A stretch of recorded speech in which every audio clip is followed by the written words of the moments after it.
ตาเหตุคุยจะบางคันมาซาแย่ลงหยองในเทเขาบอกเลยกันสองก็ร่างกายเต้นเสร็จของเราพี่บอลแล้วนี่มาพ่อเราเล่นเดือดเล่นโอ้เล่นบางงานจริงห้องเสียงไม่เทไอ้หลังนั้นส้มโลเลยเทด้วยขัดมาอยู่มาสังเสียให้ขัดเราเล่นบอลเล่นเกษตรร่างกายเต้นอยู่เห็นแปะหน้าแล้วบอลอะไรบางคนทำไม่ได้เราคุณทำแล้วคุณว่าเราแปะหน้าแล้วบอลอะไรแต่บางคน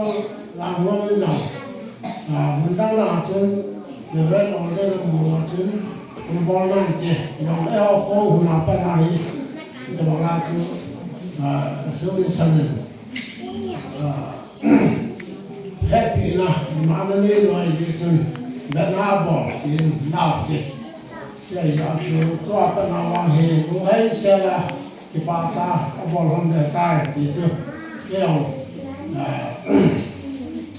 มีป้าขัดหินอ่ะมานี่ที่ป้าไม่ได้ละสังเกตกันเสียจริงใบวันเสาร์นี่กันสิงดอกน้องเนี่ยสิงทอวินกันสีทอเนี่ยใบหัดนะถ้าขัดมาจู่ย้อนเลี้ยงทอดทุ่มนะสาวดีนะจู่ข้าจ้าเตะทุตาข้าสอนทุกขยะที่ป้าสร้างมาจุนุ่งหยอกที่ป้านั่งรังกันในป่วยที่ใบวันเสาร์เฮที่ป่วยพอเป็นนักสิ่งมันรู้ใบวันเสาร์ขัดเฮยาตัวน้ำมีป้าขัดหินน้ำเกี่ยมันซาเตนี่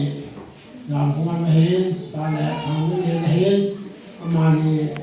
เดี๋ยวเล่นออเล่นอุปออเล่นที่พี่น้องทุ่งสางมีป้าขัดหินน้ำที่ใบวันเสาร์เห็นก็สิ่งมันเห็นที่ก็เสียโนเมตาแหลกมีวันที่พี่ที่ละที่เบสเตนอุปออเล่นที่เห็นแล้วบอกที่ทำอาทิตย์ที่ใบบอลสิมาเลยที่ใบบอลเฮอุปาที่เฮที่จีเฮดิบเรนอาจจะจีป่วยที่เละเสียวันคนเตะก็เลยก็สิมนาก็สิมบอกขาดทำแค่ป่วยดิบเรนออเดนอะไรนู่นเลยท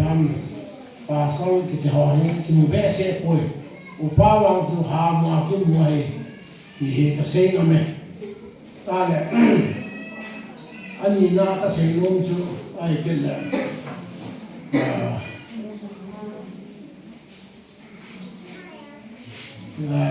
ใช้คุณลังสะดุ้งคอยเรียนที่ห้องสปูเล่มัวเราสปูห้องมันเกี่ยวนิ่มขัดตอนนั้นต้องอย่างนั้นสิห้องเราเป็นห้องสปูคอยเรียนป้าผมมาสุห้องสปูอีกเรื่องนั่นสปาเทียเล่นโกลห้องอาเจียคอยเรียนป้านั่นอันวันนั่นคือแพมจีขยมทุกสมาธิเดียวป่ายันนะอะไรป่าสิพันกัดเก่าใจเนี่ยจะทำอะไรจู่ทุกนาทีว่าโอ้เล่นบอลเต้นเดียวพี่วันนี้เต้นเล่าเต้นคิดจริงเลยอีที่ให้เรื่องวางแผนป่วยบอลเล่นในอะไรที่เป็นที่บอลคิดจริงหมดเลยพัฒนาโลปีตาไอ้เราเลยรอเรื่องตาแล้วก็คิดดีเป็นผมมีแต่หอกกันเตรียมน้องเนี่ยแล้วเลยทุกจังหวัดเต้นอย่างเช่นพัตตาบ้าจูพัตตาบอลเลยตีหันเลย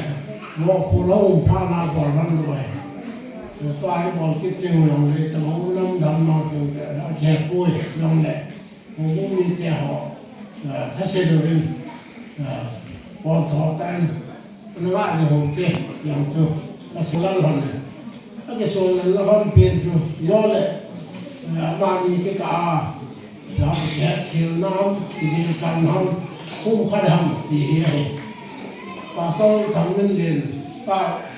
มาเห็นลุงสมาปากซ้อนอีกทีเห็นป้าก็มาหาผู้ป้